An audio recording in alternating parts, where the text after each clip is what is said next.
আমি যখন দায়িত্ব নিলাম এসে বিসিবির কোনো ডিরেক্টরকে পাওয়া যাচ্ছিল না, তখন কারোর সাথে যে পরামর্শ করবো এমন একটা লোক পর্যন্ত ছিল না। হাসিনা সরকার পতনের পরপরই গা ঢাকা দিতে থাকে দলের নেতাকর্মীরা।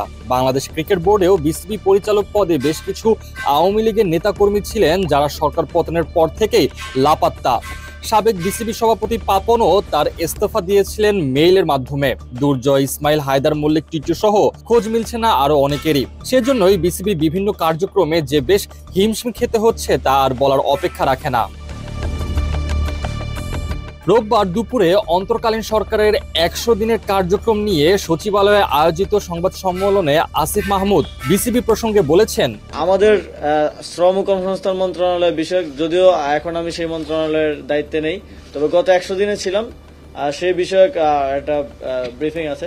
সরকার পতনের পর আসিফ মাহমুদ বিসিবি প্রাঙ্গণে গিয়ে কিছুটা ভেবাচেকা খায়, কেননা কারোর সাথে বসে যে ক্রীড়াঙ্গন নিয়ে যে আলোচনা করবেন আসিফ মাহমুদ, তার জন্য কোনো পরিচালককেই পাচ্ছিলেন না বিসিবিতে। আমি যখন দায়িত্ব নিলাম এসে বিসিবির কোনো ডিরেক্টরকে পাওয়া যাচ্ছিল না, তখন কারোর সাথে যে পরামর্শ করবো এমন একটা লোক পর্যন্ত ছিল না। এটা বাস্তব যে জোড়াতালি দিয়ে চলছে, কারণ অনেক ডিরেক্টররা এখন নেই। নতুন সভাপতি ফারুক আহমেদকে স্বল্প লোকাবল নিয়ে কাজ চালাতে হচ্ছে।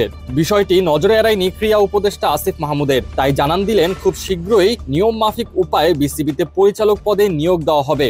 আইসিসির কিছু নিয়ম আছে, এই বিষয়গুলো অনুসরণ করে এগোতে চায় ক্রীড়া মন্ত্রণালয়, কেননা কোনো দেশের সরকার চাইলেই বিসিবিতে পরিচালক নিয়োগ দিতে পারে না।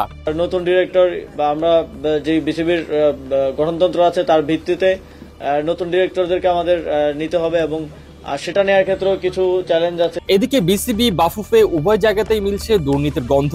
বিসিবিতে ইতিমধ্যে ইন্টারনাল অডিট শুরু করেছে ফারুকের নেতৃত্বে। খুব শীঘ্রই বাফুফেতেও অডিট শুরু হবে, এমনটি জানান দিয়েছেন ক্রীড়া মন্ত্রী আসিফ মাহমুদ ভুইয়া। নতুন নেতৃত্ব দায়িত্ব নেওয়ার পরে বিসিবি এবং বাফুফে উভয়কেই এক্সটার্নাল অডিট করার জন্য মন্ত্রণালয়ের পক্ষ থেকে আমরা নির্দেশনা দিয়েছি। বিসিবি ইতিমধ্যেই এক্সটার্নাল অডিট শুরু করেছে এবং বাফুফেও শুরু করবে, এবং সেখানে আর্থিক কেলেঙ্কারির যদি কোনো পাওয়া যায় তাহলে সেক্ষেত্রে আইনি ব্যবস্থা নেওয়ার জন্য আমাদের পক্ষ থেকে নির্দেশনা দেয়া আছে।